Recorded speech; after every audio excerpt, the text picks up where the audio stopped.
नमस्कार शेतकरी बांधवांनो, आजच्या व्हिडिओमध्ये आपण पुण्यश्लोक अहिल्यादेवी होळकर शेतकरी कर्जमुक्ती योजनेच्या 28 जुलै 2026 पर्यंतच्या सर्व महत्त्वाचे अपडेट जाणून घेणार आहोत. आता पहिली जी अपडेट आहे त्याबद्दल जर सांगायचं झालं तर आता सर्वप्रथम मोठी बातमी आहे. राज्य सरकारने 22 जुलै 2026 रोजी या योजनेच्या पहिल्या टप्प्यातील लाभार्थ्यांची प्रतिनिधी यादी जी आहे ती जाहीर केलेली आहे. या यादीमध्ये सुमारे 533 ते 553 पात्र शेतकऱ्यांचा समावेश करण्यात आलेला आहे आणि ही यादी जी आहे ती ठाणे, अमरावती, लातूर, नागपूर, पुणे, सातारा आणि इतर संबंधित जिल्ह्यातील जिल्हा मध्यवर्ती सहकारी बँकांच्या लाभार्थ्यांची आहे. ओके, जर आपण पहिल्या टप्प्यातला जर निधी बघितला तर या पहिल्या टप्प्यात सुमारे 2.99 कोटींचे वितरण करण्यात येणार आहे. तर संपूर्ण योजनेअंतर्गत राज्यातील सुमारे 56 लाख शेतकरी कुटुंबांना प्रत्येकी 2 लाखांपर्यंत कर्जमाफी देण्याचे उद्दिष्ट जे आहे ते सरकारने यामध्ये ठेवलेले आहे. यासाठी राज्य सरकारने तब्बल 40,980 कोटींची आर्थिक तरतूद केलेली आहे. आता यामध्ये जर आपण बघितलं तर कोणकोणते शेतकरी पात्र आहेत. आता जर हा आपण आकडा जर बघितला तर या योजनेचा लाभ जो आहे तो कोणाला मिळणार, जर तुम्ही 1 एप्रिल 2019 ते 31 मार्च 2025 या कालावधीत अल्पकालीन पीक कर्ज घेतले असेल तर आणि कर्ज जे आहे 30 सप्टेंबर 2025 पर्यंत थकीत असून 31 मार्च 2026 पर्यंत फेडलेले नसेल तर तुम्ही या योजनेसाठी पात्र ठरू शकता. आता यामध्ये जर आपण बँक बघितली, यामध्ये जर आपण बँक जर बघितली कोणत्या बँकांचा यामध्ये समावेश असणार आहे तर सरकारकडे 53 बँकांनी कर्ज खात्यांची माहिती जी आहे ती अपलोड केलेली आहे. यामध्ये 30 जिल्हा मध्यवर्ती सहकारी बँका, 12 राष्ट्रीयकृत बँका आणि इतर खाजगी बँकांचा यामध्ये समावेश आहे. आता यामध्ये जर आपण बघितलं अपात्र नक्की कोण राहणार तर अपात्र लाभार्थ्यांबाबत एक महत्त्वाची माहिती आलेली आहे. या योजनेचा जो लाभ आहे विद्यमान किंवा माजी खासदार, आमदार आणि मंत्री यांना मिळणार नाही आहे.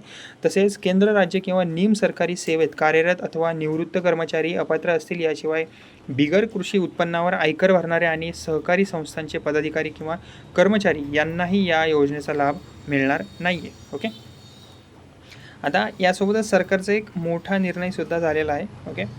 आता ही महत्त्वाची अपडेट आहे. मुख्यमंत्री देवेंद्र फडणवीस यांच्या नेतृत्वाखाली सरकारने योजनेतील काही महत्त्वाच्या अटी ज्या आहेत त्या शिथिल केलेल्या आहेत. यामध्ये 2019च्या महात्मा ज्योतिराव फुले कर्जमुक्ती योजनेत लाभार्थी देखील आता 2 लाखांपर्यंत कर्जमाफीस पात्र ठरणार आहेत. पूर्वी त्यांना फक्त 50,000चा प्रोत्साहनपर लाभ जो आहे तो मिळत होता. आता कर्जमाफीच्या नियमात सुद्धा एक मोठा बदल झालेला आहे. आता 2026-27 मध्ये कर्ज फेड करणे बंधनकारक राहणार आहे. याऐवजी 2026-27 पूर्वीच्या कोणत्याही 2 वर्षात नियमित पीक कर्जाची परतफेड केलेल्या शेतकऱ्यांनाही या योजनेचा जो लाभ आहे तो मिळू शकतो. तसेच आता जर तुम्ही शेतकरी मंडळींना यामध्ये पात्र असाल तर सरकारकडून तुमच्या नोंदणीकृत मोबाईल क्रमांकावर SMS पाठवला जाईल. त्यानंतर तुम्हाला ॲग्रीस्टॅक प्लॅटफॉर्मवर नोंदणी करावी लागेल. यानंतर राज्यातील जवळच्या आपले सरकार सेवा केंद्रात जाऊन आधार आधारित eKYC तुम्ही तुमची पूर्ण करून घ्यावी लागेल. आणि eKYC पूर्ण झाल्यानंतर तुमची eKYC जेव्हा यशस्वीरित्या पूर्ण होईल, DBT अर्थात डायरेक्ट बेनिफिट ट्रान्सफरद्वारे कर्जमाफीची रक्कम जी आहे ती थेट संबंधित कर्ज खात्यात तुमच्या जमा केली जाईल.